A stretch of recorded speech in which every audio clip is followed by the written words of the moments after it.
Israeli forces recapturing areas near the Gaza Strip. Meanwhile, Hamas launched 120 rockets toward 2 Israeli cities, all happening this morning. There have now been nearly 1,300 deaths so far.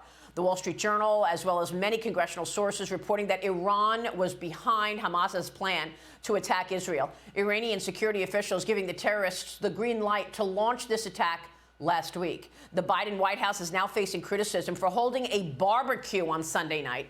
A White House pool report says a live band could be heard coming from the area near the Rose Garden in the White House as this war is underway. Joining me right now is Florida Congressman Michael Waltz. He is a member of the House Armed Services, Foreign Affairs, and Intelligence Committees. He is a retired Green Beret and a National Guard colonel. Congressman, thanks very much for being here. Give us your reaction first to what we are hearing as far as the latest here. Well, the battle continues, Maria, and that's what folks need to understand is this isn't just another Middle East uprising or kind of, violence as usual in the Middle East, because I think a lot of folks are somewhat numb to hearing it all. This is an all-out war. This was their 9/11.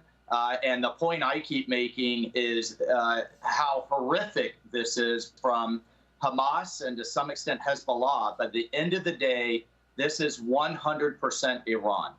Hamas doesn't so much fire a BB gun without Iran giving it the permission and the resources and the green light to do so. And to now find out that there were weekly planning meetings, extensive coordination with the Iranian regime.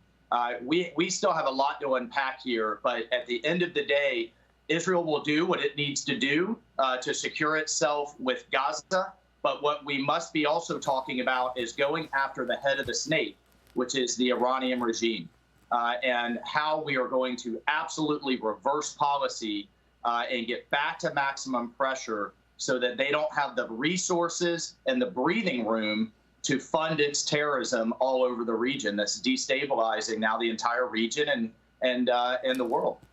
Yeah, but will they do it? Will they reverse policy? I spoke with Senator Tom Cotton yesterday on Sunday Morning Futures, who went through all of the appeasement that we've been seeing from this White House with regard to Iran. Here's Tom Cotton with me yesterday. Watch this. President Biden said yesterday that Israel has America's rock solid and unwavering support. And that's fine that he said that yesterday, but we have to be with them in the long run. There's a long history, especially with President Biden or President Obama before him, after 4, 7, 10, 14 days of Israeli operations against terrorist groups like Hamas and Hezbollah, backed by Iran, of going wobbly, of demanding restraint, of seeking a ceasefire. We can't do that this time. Congressman, your reaction, and I also want to get your reaction to these weapons being used by the Palestinians, Hamas. Where did they get these weapons? We've talked a lot about all of the weaponry left on the ground in Afghanistan. I'm wondering what your thoughts are in terms of where the Palestinians get their weaponry that they're using against Israel. Well, Senator Cotton's absolutely right. In the near term, you're hearing a lot of positive rhetoric from the administration. You're seeing a military aid package going over. I visited the Iron Dome headquarters, and their tactics are to overwhelm the Iron Dome with dumb rockets and then to follow up with precision guided. And that's what I'm waiting on the other shoe to drop from Hezbollah as well. They have precision guided missiles that once the Iron Dome has run dry, can go in at Israeli critical infrastructure. In terms of how they're arming themselves, again, 100% Iran. They have created a highway from Western Afghanistan all the way through Iraq, through portions of Syria, into Lebanon, and into Gaza, that they are funneling ammunition, weapons, fighters, advisors, everything Hamas needs. And I do think we're going to see some type of new encrypted communications that they were used to thwart our intelligence and Israeli intelligence community. I suspect that was part of this as well. And we are hearing very credible reports that what we left behind in Afghanistan has made its way to Gaza and to Lebanon as well. Wow. Well, and you called that months ago, that weaponry left in Afghanistan and that botched withdrawal would come back to haunt us. I want to look at this tweet that you put out. You posted on social media yesterday, and I want you to walk us through more of this, of what you're posting here. Let's put up that tweet. You say, my understanding is that the Iranian regime agent is still working in the Pentagon with access to classified systems and still a Navy intel reservist as Iran-backed terrorists ravaged Israel. Seriously, what can you tell us about this? My understanding from talking to people in the Pentagon, Maria, is that the chief of staff of all of our special operations was one of Robert O'Malley's network of Iran apologists. We know from emails that this woman was reporting back to the Iranian Foreign Ministry after she briefed members of Congress on their nuclear program. She has the highest clearances. And my understanding is she still has access to top secret networks, is still on the job. And I mean, that blows my mind that she is still sitting there at the field, essentially as an Iranian spy, along with the fact that Biden's chief negotiator through this new Iran deal, Robert O'Malley, has been completely sidelined.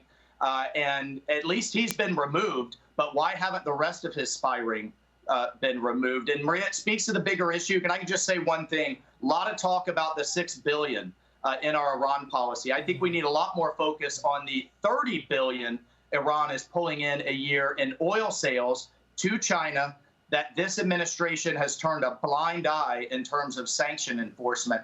Iran's making exponentially more money on selling that oil that we're allowing because we've walked away from maximum pressure. That's just incredible. We have talked about this appeasement strategy, the president's foreign policy, enabling our adversaries to get inside the gates, if you will, of America. We've talked about it much with regard to communist China, but you also have to question whether or not terrorists are also inside the gates based on what you just said. Well, not only do we have a high-level spy ring that's been uncovered, although Congress hasn't received briefings yet on exactly what is going on, we've got the high-level spy ring in Washington, and then we have a wide-open southern border with Lord knows who is being funneled through there, though we do have a past of the Iranian IRGC working with Mexican cartels.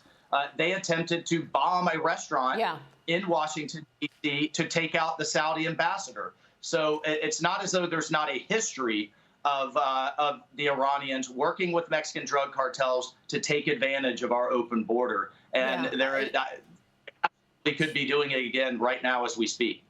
Well, this is a good point that you make in terms of the lack of briefings. You're on the Foreign Affairs Committee. You do not have a Speaker of the House hoping to elect a new Speaker this week. You'll be all the Republicans holding a closed-door forum tomorrow. Jim Jordan and Steve Scalise remain the front-runners. Congressman, who are you endorsing for the Speaker's job? And can you tell us if, in fact, this process is getting expedited, given the war on Israel? Well, Maria, I think Jim Jordan and Steve Scalise would both be fantastic in their own right. We've got to move forward. At the end of the day, I have supported Jim Jordan and endorsed him. I believe he can bring all sides of our conference together, drive it forward. He has the backing of President Trump, which I think is tremendous. We've got to get our heads out of our rear end here, because at the end of the day, we are working against House Democrats, Senate Democrats, and the entire administration to get some common sense policy back into place and get this country back on track. We can't afford delays. Right now, Maria, we were supposed to be voting on 4 more appropriations bills so that we avoid another showdown in just a few weeks. We should have been getting our work done this week, and we could be doing more aid for Israel right now, but we're stuck. Right. And Jim Jordan told me yesterday when he joined me on Sunday Morning Futures that he believes he can unite the Republicans and that he does have the votes. Do you believe he has the votes? From what I'm seeing, he has a lot of support, Maria. I mean, look, Okay. I think there's tremendous support for both. But what we're going to need then is those who, in a secret ballot, are going to have to then publicly all unite and vote for one Republican, one conservative to move us forward. Okay. We will be watching the process. Congressman, thank you. Michael Waltz joining us this morning. Thank you, sir.